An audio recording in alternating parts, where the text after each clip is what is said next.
Hello, friends, and welcome to Sleep Tight Stories. In this story, Kitty goes to Prince Street School and is trying to convince her mother that she is old enough to walk to school by herself. Her mother agrees and reminds her to be careful and remember not to go on Alley Street. When Kitty tells her friends she is going to walk to school alone the next day, they also warn her about the dog on Alley Street. Will Kitty remember not to take Alley Street? Kitty the cat and Brutus the dog. Kitty and her mama were walking down Prince Street on the way to school. It was a beautiful sunny morning, and Kitty always wanted to be early so that she could spend some time talking to her friends and help the teacher if she needed help. It took her time to get used to getting up so early. She had the comfiest bed in the whole wide world. But now that she was in the habit, she enjoyed the extra time before class started. Besides, her papa would always tell her, "You are either early or you are late. There is no on time." Kitty didn't quite understand where on time went to. Her teachers always said it was important, but her father was even more serious than her teachers when it came to punctuality. "Mama, I packed my own bag this morning," she said as they were walking down the street. "I noticed that. You are doing very well at packing your bag," her mama replied. "I also brushed my hair just right and put on my ribbon this morning, Mama." "You look very nice this morning, Kitty. I even noticed that you washed all the milk off your whiskers." "I'm growing up, Mama, and being very responsible." "You certainly are," her mama replied with a grin. As they got closer to school, Kitty said to her mama, I think I am old enough to walk myself to school now, too. I don't need your help. We have walked to school together many, many times, and I know the way, and the other cats walk by themselves." "I see." Kitty's mama was wondering where this conversation was going. "Well, you have a point, Kitty. If you promise to be careful, maybe we can try it tomorrow morning. How does that sound?" "That sounds great, Mama. Thank you. Gotta go. I see my friends Fluffy, Cooper, and Bella. Love you, Mama." "Love you too." And Kitty ran off to join her friends, who were just about to go inside the school. "Good morning, Fluffy," Kitty said. "You will never guess what." "You had that fish-infused milk for breakfast that everyone is talking about?" Fluffy replied. "No, not yet.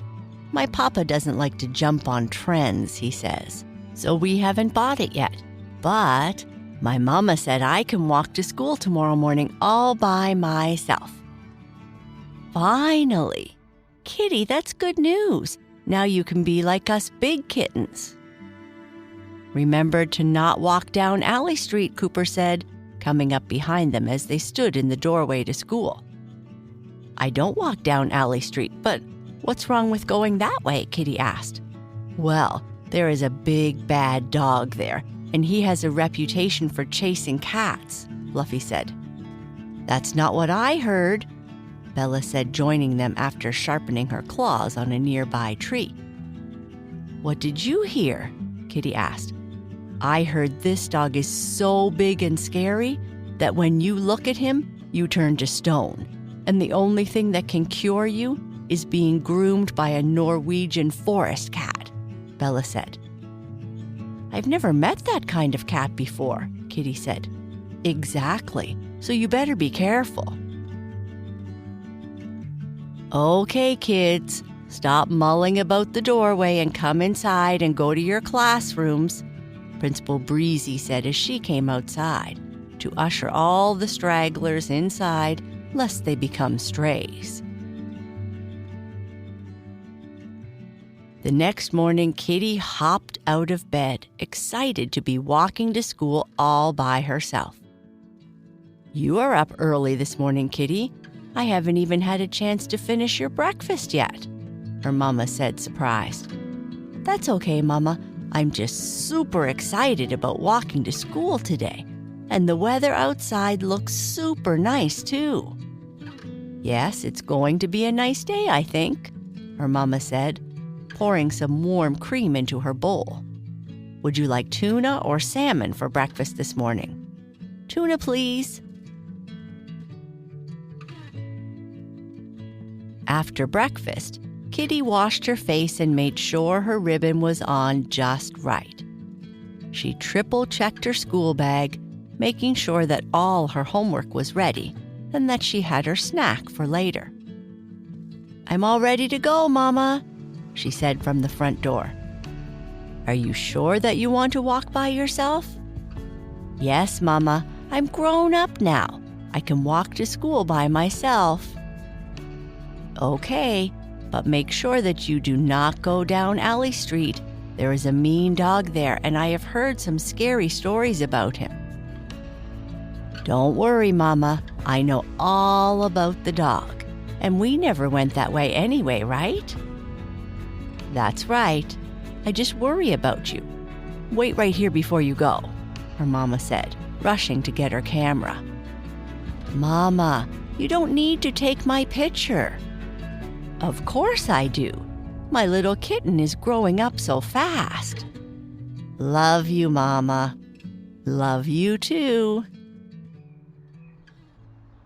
Kitty bounded down the walkway of their house and quickly walked down the sidewalk toward school. She could see that her mama was still watching her in the distance, and so she was determined to show her how responsible she was. She came to the crosswalk and waited for the walk sign, waited a moment longer when it was okay to walk, looked both ways, and crossed the street. When she walked down the street a little farther, there were a number of trucks blocking the sidewalk. Her mother told her to never walk on the street, and since she could see her school just up ahead, she took a different side street to get there. "I'm growing up," she thought. "I can even think on my paws." As she walked up the street, she saw immediately in front of her what looked like a large bush, or perhaps a pile of garbage bags. But as she got closer and the mass became clearer, she realized what it was. It was a dog, a big, muscular dog. "Oh no," she thought, "I must have gone down Alley Street." Then she heard a deep growl and she froze. "Oh no, what should I do?" The large bulldog came closer and closer, drool dripping out from his mouth.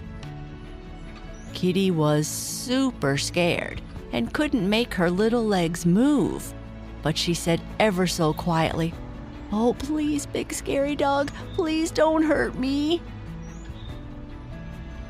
Just then, the dog came up to her, licked her on the head, and said in a voice too small for his size, "Hurt you? Why would I ever do that, little one?" With a wet forehead, Kitty replied, "So you won't scare me or chase me or anything bad like that?" "No, of course not. I'm a good dog. I guess I look scary, and it's my job to protect this neighborhood, so sometimes I bark, but I never bite." Relieved, Kitty relaxed. "So I guess you aren't the dog that everyone warned me about?" "I suppose I could be. Unfortunately, because I have such a scary look, others think the worst. And I guess I do have a scary bark, too. It gets kind of lonely here on Alley Street." "Don't you have any friends to talk to or keep you company?" "No. Too many cats are scared of me, and the dogs, too. When I was a pup, I had some friends, but they all moved away after they graduated from school. I'm the only one in my class still here." "Oh, that's too bad. My name is Kitty, and I go to Prince Street School." "I'm pleased to meet you, Kitty. My name is Brutus. I went to Prince Street not too many years ago. Is Principal Breezy still telling kids to stop hanging around the school doors and go to class before they become strays?" Kitty laughed. "Yes, she is. I guess she hasn't changed." "Well, Brutus, I can't be late for school, so I better get going. It was nice to meet you." "Yes, you better hurry. It's best to be early. It was nice to meet you too, Kitty." She arrived at school early and raced down to her classroom where her friends were just about to take their seats. "Guys, guess what?" "You finally convinced your papa to buy tuna-infused milk for you to try?" Cooper asked. "No, I went down Alley Street by mistake and I met the dog, and his name is Brutus." Fluffy, Cooper, and Bella all gasped at the same time. "Are you injured? Did he scare you? Did you hiss?" "No, he is a nice dog. He just looks scary, that's all. We should all go and say hello sometime." Fluffy, Cooper, and Bella didn't look so convinced and worried that Kitty must be suffering from trauma. That day after school, Kitty told her mama all about Brutus and his undeserved reputation for being mean. "Because he looks a certain way, people are scared of him, Mama. That doesn't seem fair." "No, it isn't," her mama replied. "Will you come with me tomorrow when I go to school? You could meet Brutus and maybe we could all be friends. He seems lonely because everyone is scared of him." "Sure, Kitty. I will walk with you to school in the morning. I'd like to meet Brutus." The next morning, Kitty and her mama walked to school. Instead of the usual route that they took, they walked down Alley Street to where Brutus would sit outside guarding the houses on the street. "Wow, he certainly has a look, doesn't he?" Kitty's mama said when she saw him in the distance. "You sure he's friendly?" she said with a laugh. Bounding down the street, drool pouring out of his mouth, Brutus came up to Kitty and her mama and said in his small, squeaky voice, "Good morning, Kitty, and you must be Kitty's mama." After a short talk, Kitty's mama said to Brutus, "I would have to talk to Principal Breezy first, but how would you like to help the younger kittens and pups in the morning?" "Well, I do have some free time," he replied. After some convincing and an interview with Brutus, Principal Breezy announced that Brutus was to become the new crossing guard for Prince Street School. Every day, Brutus would walk the kittens and pups up Alley Street and safely across the street to school. It took a while for the kids to get used to being around such a large dog, but eventually they would pull on his ears and tail, just like any other big dog. Brutus was lonely no more.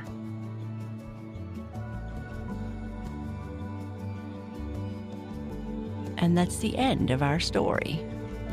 Good night. Sleep tight.